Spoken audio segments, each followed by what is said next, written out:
Caitlin Clark is now clear ROI favorite over Angel Reese. Why? She's helping Figure win.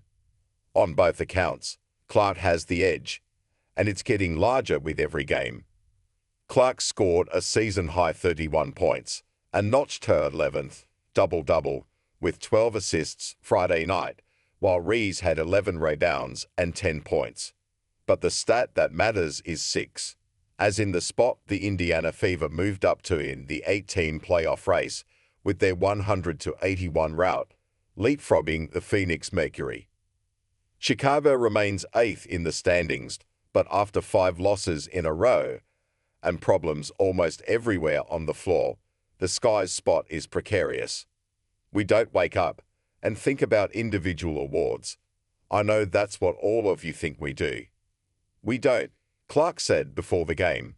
That's what everybody wants to make this about, but both of our teams are competing for playoff spots. That's our main focus. Our focus is on winning basketball games.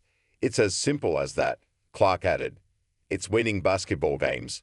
Like Magic and Bird before them, Clark and Reese are forever linked. First by their rivalry in college. Reese and LSU beat Clark and Iowa for the national title in 2023.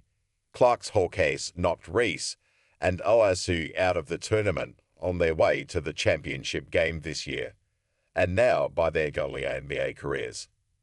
For Reese was drafted 7th, 6 spots behind Clark. They have emerged as the league's new standard bearers.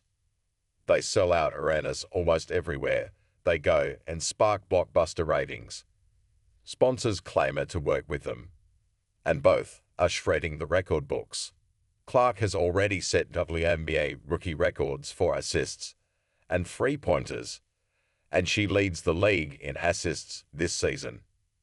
Reese's last rebound Friday night gave her 399 for the season, breaking Tina Charles' rookie record, and her 23rd double-double extended her WNBA rookie record. But stats are for nerds. Clark and Reese were lottery picks because the Fever and Sky, respectively, expected them to elevate their teams, to lift them out of the WNBA's doldrums and into contention, first for the playoffs and eventually for titles.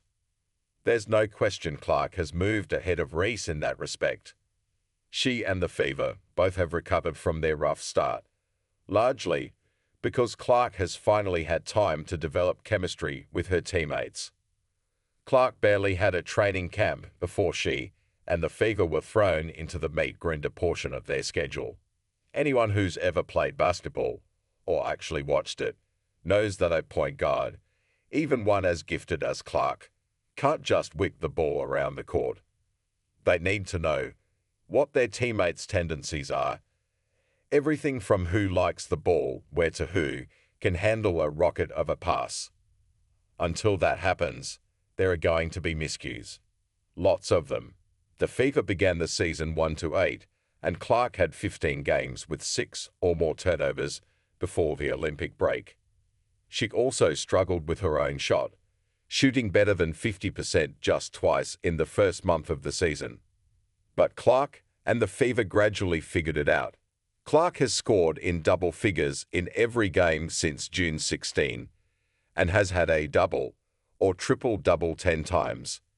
The Olympic break also helped, allowing the Fever to have what was effectively a second training camp. The difference is obvious. Indiana has won 3 in a row and 5 of its last 6. On Friday night, the Fever had assists on 26 of their 32 field goals. They had 11 turnovers, and Chicago got just 5 points off them. Just time, honestly, Clark said. You've got to be able to feel out your teammates. You want them to understand you, and you have to be able to understand them. And I think that took us a little bit of time. I'm going to just get more comfortable the more games I play. Chicago's problems are not Reese's fault. The Sky are limited offensively. Their second leading scorer is still Marina Mabrey, who was traded before the Olympic break, and they haven't figured out how to win close games. the Sky have lost 6 games by 4 or fewer points, including 3 in their current 5-game skid. Against the Fever on Friday, the Sky raced out to a 13-point lead in the first quarter and wound up losing by 19. And Chicago had to outscore the Fever 10-2 in garbage time just to make it that close. It's not being able to execute down the stretch, and that's something we have to fix, Reese said before the game. We don't want to continue to lose. It's not a good feeling for any of us. Clark and Reese are both going to have long, successful careers, but they will always be each other's measure, and, for this season at least, Clark is the clear winner.